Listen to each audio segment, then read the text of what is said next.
Matala whātu atamua lau Samoa Entertainment TV mai apia nei ko iaso. Ua whaasalau whaalau i tele nei le hawa noa whai ngāruenga o le whaatun sili a wao mta ngāruenga o le soifua malolo ina il komisio tangata whai ngāruenga le malo. Ai o lo ave livi a le fionga le whaatun sili Dr. Naseri o le mta ngāruenga i le taimi wa whai a il whaasalau ngal komisi. O luana no fo inga so ta i tolu tau sangal no fo le whaatun sili a wao. O lona taimi lea na toe tu whaatasi ai i al mtanga luenga le soifua malolo ina ma le National Health Services il tu sanga lua fes fuluiva.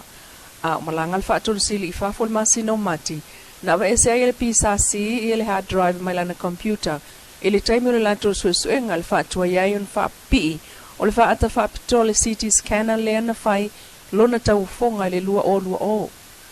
Ta ual paanga mai tono mtanga luenga o le hard drive sa iai emaili wa tape e so tanga i masalongo leisi tangata e iai fo ilona so tanga le tau fonga le whaata whaapito November lua o.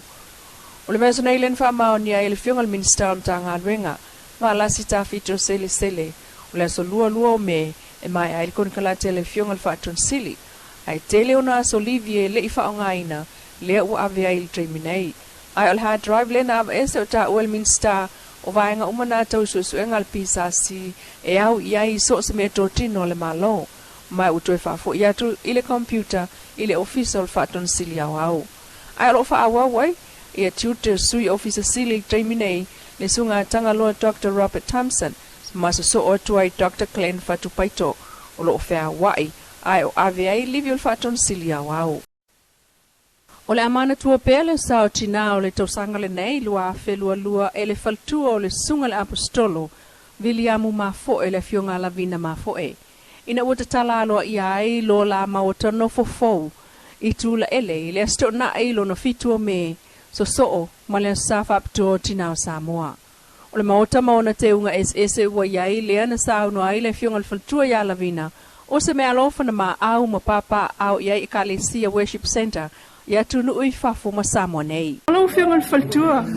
Ingai le tua. Le lava upo tanga sai whaangan o le mea lofa le Kalesia ia ma oma ma whana. O lo ona ma se talo i le tua. Mo se whale mo lo whana. Ai le idoa le nia la fai le Kalesia. No o doa na tuka ita. It's quite a surprise in Maua. They built a house for us, me and my family. It's not like a family Kalesia, that's what we understand they've given. But it's a house for us, me and my children. So we have a hope for God, I think. We've been praying all these years for this. It's been a blessing this morning to say thank you to the church, to their love and support for Pastor Miami. So it's amazing what God has done. It's all about Him. We glorify His name. In Jesus' name, thank you for the opportunity. Panga ruenga o le mota no fole nei o le sunga le apostolo. Ai o lo whanga solo hoi. I le taimi lewa lea ngā ruenga o le malu au tu o le Kalesia i songi. Peitai. O le mota le o pāti pati ai le so. Na fausia le sunga afualo misti yo apo. Ya, o le ngā ruenga na ke ngā rufo i le Kalesia na kauinga si o to ruenga. Ia runa na apostolo ma whanau. O le ngā ruenga i na tusia la vale sunga la apostolo na atino ina ma kauinga. Ya, le o le whina ngā rei o ia le lava na tampai whatau no. Kai? O leo tele i o atu i tonu e se whamatala mai tu tonu. O tal tonu o iai lava i le whaatotonga ina ia tala whenga i le lei. Ia male tulanga wha olon soifua wa iai ne? Ia, o le sa o le saunonga, o le kukua lava ia. O se ina ia te leo ni potu mai e whaingo whina na kia rua i tonu o no hase ho ia ana su. Ia o tonu e pite lunga e potu mo e se wha. Fully equipped showers, my toilet each, molalo e tasi my kitchen, dining, lounge, apart from the toilet. So lalo o whapitoa mo le sunga le apostolo? Ka le sunga mo lalo tu atu rala o ia ma le umalawa e mo mia mo tala sa mana ramia. o whaalolo ngai ta inga sua mo mea lofa I whaltua o whawhenga inga o le kalesia molo la ato waso I sa vai ima upolu nei na ave I aile whaataua a le sunga le apostolo mo le whaltua. Inisio tala le fau le tau mwhainga le o whai ele mtanga ruenga o tinam tamai ta imanga fsotai ma le mtanga ruenga o whaanatura mal siusio manga le masina nei. E pe on whaala udo mai elan pepo whamtalanga I sili le lua se lau ainga o ave iei o loa e amata e la tau business la iti o ainga iei upuru masawai. I wha mau le lima to sanga tau wai ma silia tue o mai nei.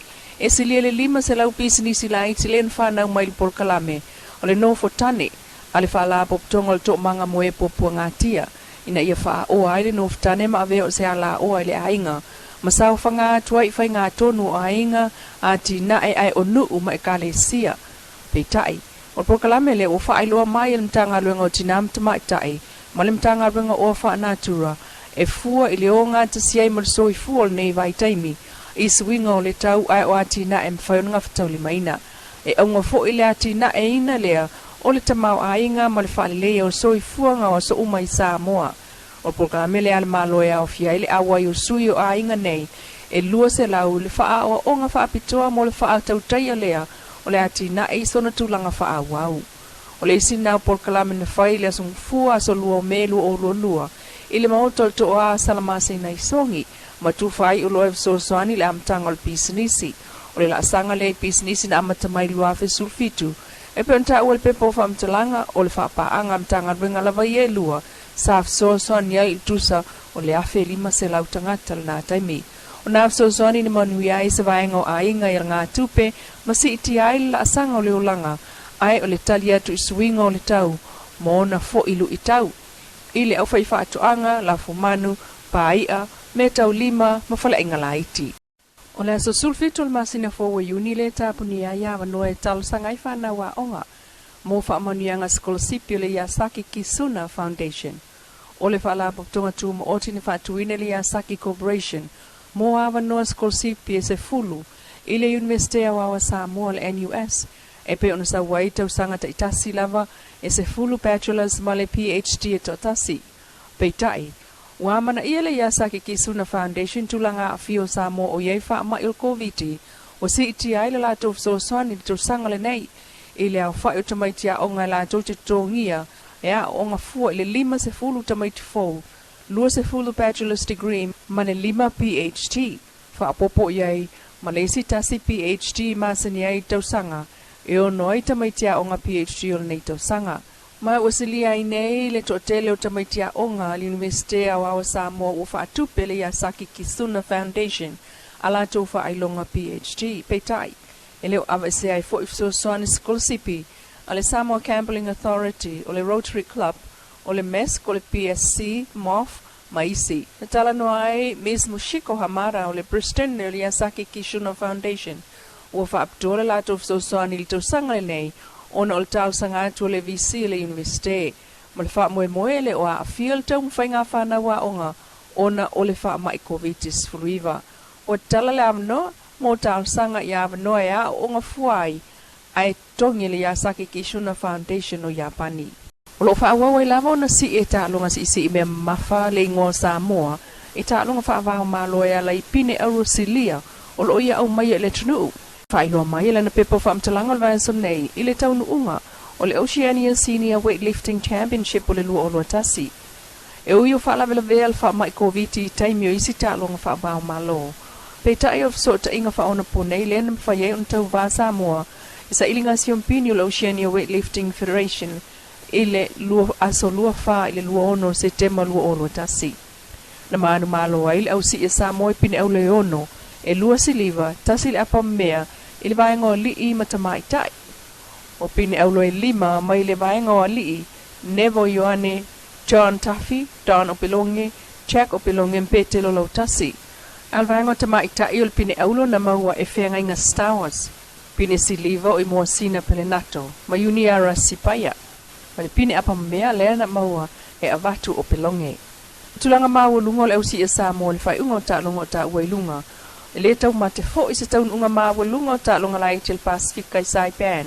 I le tau sanga nei, e awa ia tu iai fa pe ta longa malo tau pulenga tau sanga fo ile nei e faia i Birmingham i Britania na alo ia ile fa malo le pulenga ta longa ile pulenga le usi si me mafa il fa awa wai peo na manuia mai o la tu ta longa e ta tu tulangi al fa aftai ma wulunga fo il pulenga si nga o me mafa al le sasnok ile langolango ana paanga ai mai sei le malo sa mo molon tal tunuina ati na e o ta longa ta tu tunu o pen fa mawina le pepa o fa mtalanga Isue ua pa apatai isetina lele ua e au mai ilana tausina ua mato manuia na mato baaya le painga taele ipa avai vai ile timu malela taluai le alopa ele ipa alongo tinga onisipo itaimi eva ayai loi mataule mali talu olo na alopa le nau tai ilana panau ia maua leola oia lapa ole ola male patu aina ole manuia le sayona limalo tina pa apetai imea ua e sauni aina